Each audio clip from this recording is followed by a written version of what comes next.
بسم اللہ الرحمن الرحیم۔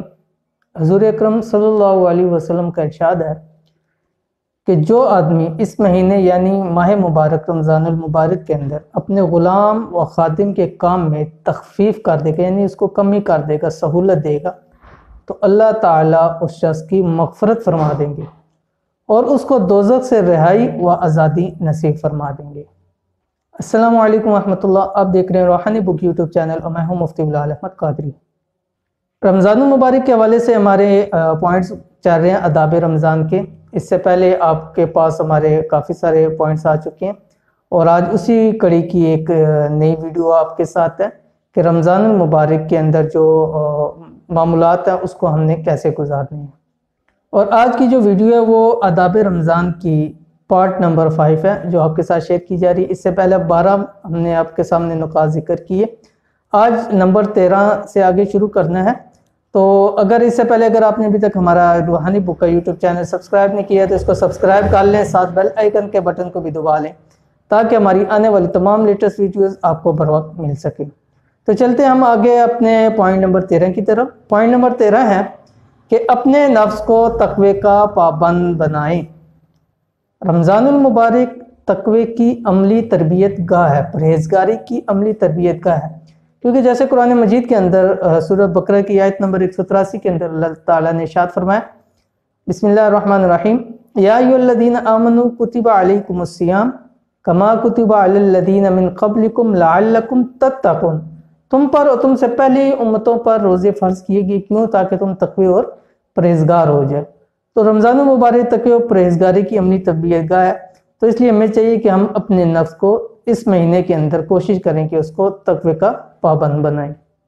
اس کے بعد آگے نمبر 14 ہے انٹرنیٹ سوشل میڈیا سے احتراز۔ کیوں؟ اس لیے کہ رمضان المبارک کے اندر وقت کی قدر بہت بڑی اہم چیز ہے، بہت اہم ہے، اور اس وقت دیکھا جائے تو ہمارے سب سے بڑا وقت ضائع کرنے کا سبب یہ سوشل میڈیا ہے کہ اس کی وجہ سے انٹرنیٹ سوشل میڈیا ہمارا بہت سارا وقت ضائع ہو جاتا ہے۔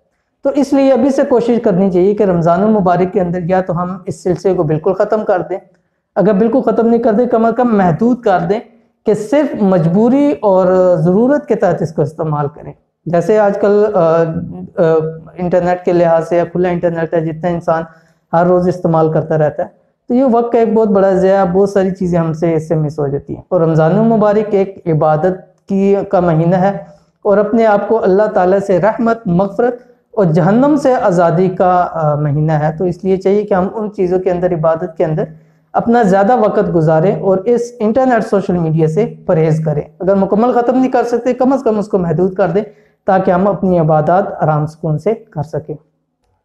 اور یہاں تک ہے کہ کئی میں نے بڑے بڑے بزرگوں کا، اللہ والوں کا سنا ہے کہ رمضان المبارک آنے پر وہ اپنی مجالس جہاں وہ لوگوں کو واعظ و نصیحت کرتے تھے وہ تک روک دیتے تھے، موقوف کر دیتے اور اپنے تلاوت قرآن کی طرف مشغول ہو جاتے تھے۔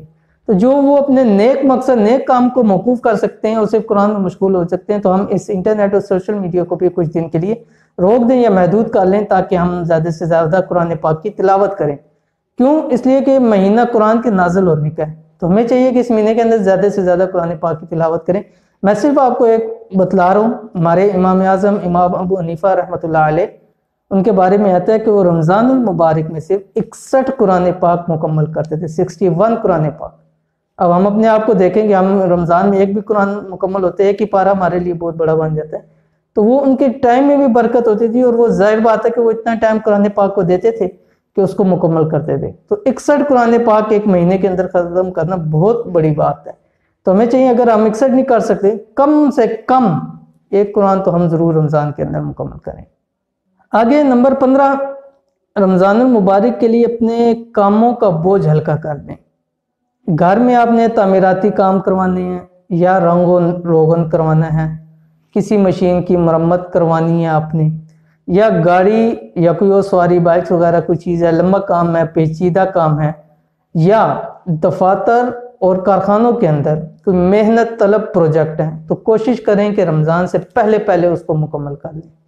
کیوں؟ تاکہ ہم اپنے رمضان کے اندر آرام اور سکون کے ساتھ جو ہے وہ عبادات کر سکیں۔ اس لیے کہ اگر کام کا بوجھ ہوگا رمضان میں بھی ہم اسی طرح کام کریں گے جیسے باقی دنوں میں کرتے ہیں تو پھر ہمیں عبادات کا اتنا وقت نہیں ملے گا۔ 11 مہینہ ہم کام کرتے ہی ہیں، کماتے ہی ہیں، پیسہ بھی کماتے ہیں، سب کچھ کرتے ہیں، لیکن ایک مہینہ صرف اللہ کے لیے ہمیں رکھنا چاہیے۔ جب ایک مہینہ ہم اللہ کے لیے دیں گے تو باقی 11 مہینے اللہ پاک ہماری جو ہے وہ مدد فرمائیں گے اور ہمارے کاموں کو آسان فرما دیں گے، ٹھیک ہے؟ تو اس لیے چاہیے کہ رمضان سے پہلے ہمارے جتنے بڑے بڑے کام ہیں جو مشکل طلب ہیں، محنت والے ہیں، ٹائم زیادہ لگنا ہے، اس کو پہلے سے ہی مکمل کر لیں تاکہ رمضان کے اندر ہمارے پاس ایسا کوئی کام نہ ہو کہ جس کی وجہ سے ہماری عبادات کے اندر خلل آ جائے۔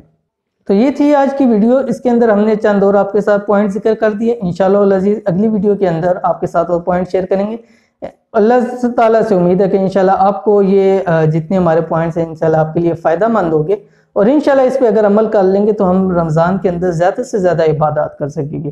اور ان پوائنٹس کا بتانے کا مقصد ہی یہ ہے کہ تاکہ اگر ہم بھول چکے ہیں جو کام ہے وہ ہم یہاں سے ہمیں پتہ چل جائے، ہم وہ کام کر لیں اور آسانی کے ساتھ ہم جو ہے وہ فارغ ہو کر رمضان کے اندر اپنی عبادات کو کر لیں، کیونکہ ایک بہت بڑا مہینہ ہم پر آنے والا ہے اور جس کے اندر رحمتیں، برکتیں، مغفرتیں سب کچھ ہیں، تو ہمیں چاہیے کہ ہم زیادہ سے زیادہ اس مہینے کو کیش کر لیں۔ تو یہ تھی آج کی ویڈیو، انشاءاللہ امید کرتے ہیں آج کی ویڈیو آپ کو پسند آئی ہوگی۔ ویڈیو پسند آئے تو لائک کریں، شیئر کریں، کمنٹس کریں، اور دوست احباب کے ساتھ بھی اس کو شیئر کریں تاکہ اور لوگوں کو بھی اس کا فائدہ ہو۔ انشاءاللہ العزیز ملتے ہیں پھر کسی اچھے ویڈیو کے اندر، تب تک کے لیے اجازت دیجیے، اللہ حافظ۔ Thanks for watching. Don't forget to like, subscribe and share. مزید ویڈیو دیکھنے کے لیے ہمارا چینل سبسکرائب کریں، گھنٹی کا بٹن دبائیں اور نئی ویڈیو سے باخبر رہیں۔